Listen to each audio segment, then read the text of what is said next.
आज सलेमपुर में लहिया स्वच्छता अभियान का शुभारंभ किया गया है। सांसद महोदय हमारे साथ हैं। अब बताएंगे सर, इस मौके पर क्या संदेश देना चाहेंगे?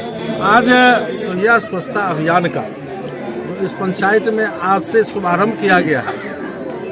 आज यहाँ पर उद्घाटन हुआ है सलेमपुर पंचायत और माननीय प्रधानमंत्री श्री नरेंद्र मोदी जी का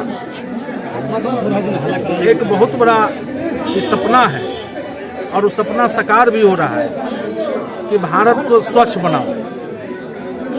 और गांव-गांव तक इनका ये संदेश गया है और लोग जागरूक हुए हैं और हर गांव में भी आज सफाई देखने को मिली है। और जो पंचायत के द्वारा ये योजना चलाया गया है, ये बहुत ही सराहनीय काम है।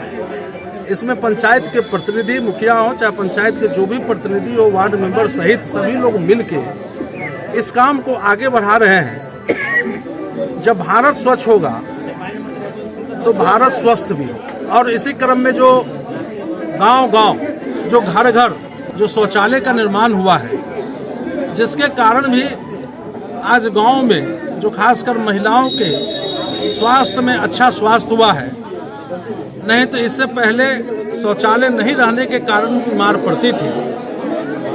और माननीय प्रधानमंत्री जी ने शौचालय बना के एक तो स्वच्छता अभियान का उन्होंने एक संदेश दिया ही, साथ साथ भी शौचालय के साथ साथ शौचालय मतलब इज्जत भी देने का माननीय प्रधानमंत्री जी ने काम किया है।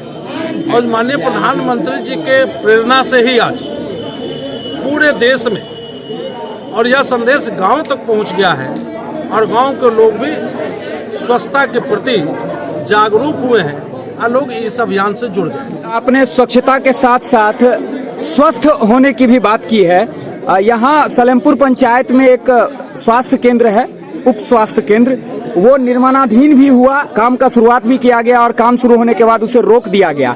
और इस तरह की बात कही जा रही है कि उसका उठाव करके कहीं दूसरे जगह अन्यत्र ले जाया गया है। तो यहाँ की जनता के हित के लिए आपके स्तर से उस स्वास्थ्य केंद्र के लिए क्या प्रयास किए जाएंगे? आपके माध्यम से ये जानकारी मिली है। वैसे ये राज्य सरकार की योजना है और मेरे ख्याल से ये जो अगर इसमें कहीं से अनुशंसा हुआ है कि नहीं, वह नहीं पता है। इस संबंध में यहाँ के स्थानीय विधायक को इस पर संज्ञान लेना चाहिए था जी, लेकिन आपने मेरे संज्ञान में दिया है, जानकारी में दिया है। निश्चित रूप से इस संबंध में हम संबंधित पदाधिकारी से बात करेंगे और मेरा प्रयास रहेगा कि यहाँ से उठ के नहीं जाए, यहीं पर इस स्वास्थ्य उपकेंद्र का निर्माण हो। ग्रामीणों ने आपको केंद्रीय विद्यालय को लेकर एक आवेदन सौंपा, उस पर क्या आगे की? अगर जमीन उपलब्ध हो केंद्रीय विद्यालय के लिए, वैसे भारत सरकार का नियम है कि 10 एकड़ जमीन की आवश्यकता है और केंद्रीय विद्यालय मधुबनी में स्वीकृत है।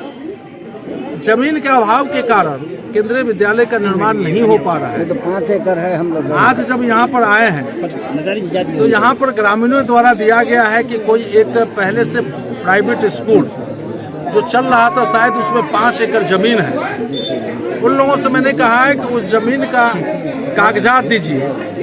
अगर वहाँ पर कोई प्रबंध समिति है तो उस प्रबंध समिति से भी प्रस्ताव जाना चाहिए, किसी को आपत्ति नहीं होना चाहिए।